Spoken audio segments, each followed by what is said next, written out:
this is a particularly troublesome and complex hallway that I'm in. Behind me here, there is an exit door. This is to the exterior of the building, and opposite that, there is a door to the main residential hallway on the first floor.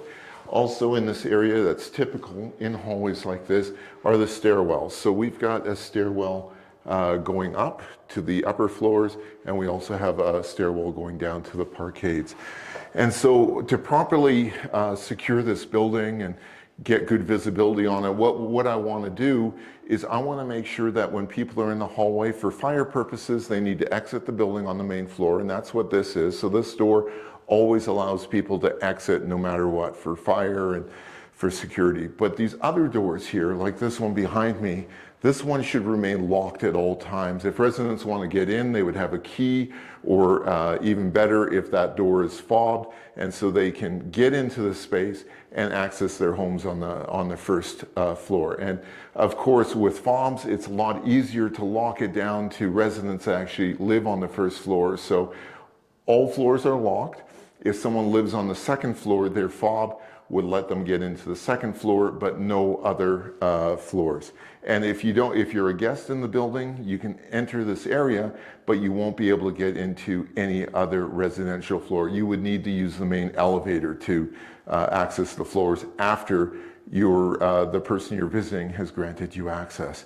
So when there is troublemakers in the building, and say they're on the top floor, and they want to skirt security and get very little visibility, instead of going to the main elevator and accessing the main areas of the building, what they'll do is they'll target hallways and they'll exit the buildings on the hallways. So if they're on the sixth floor causing damage, they can enter the stairwell.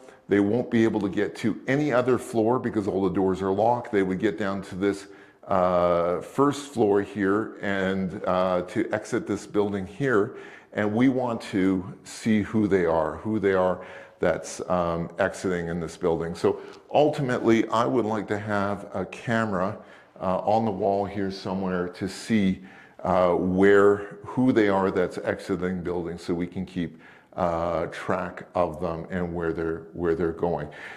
One of the biggest problems in placement cameras, especially in a very complex area like this, is trying to have save on cameras and trying to use a camera to capture too much. And when that happens, you will lose the ability to capture very good footage at all. So in a space like this, ultimately, you want to have multiple cameras. Definitely one to see who's exiting through this door.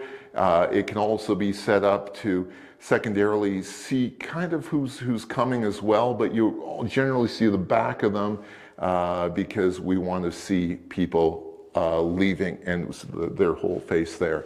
The stairwells here, there's can be damage called in the stairwells, and so normally we might put a camera on this wall somewhere near the emergency light, so you can see up and down the staircase. And the same thing with this staircase here.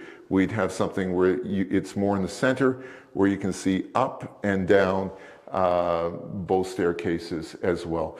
And then when we get into this residential area, which we'll go into now, we're also looking at capturing some footage, the movement in here. And so what we do have is we have a camera here, and what you notice is we have quite high ceilings here. And so the cameras we always place a lot lower, about 6 foot. This one's a little bit higher than me, and I'm 6'4", but normally we'd put them about eye level. And what that does is, first of all, gives a better image down the hallway. If there are signs and things like this, the camera doesn't block. And then we're generally looking when looking at the camera and how it's set, we want to bring it down, down, down, down, down. So it captures the end of the hallway, the ceiling at the end of the hallway, and the entire floor space. And that's going to give us the best visibility for an area like this. Okay, thank you.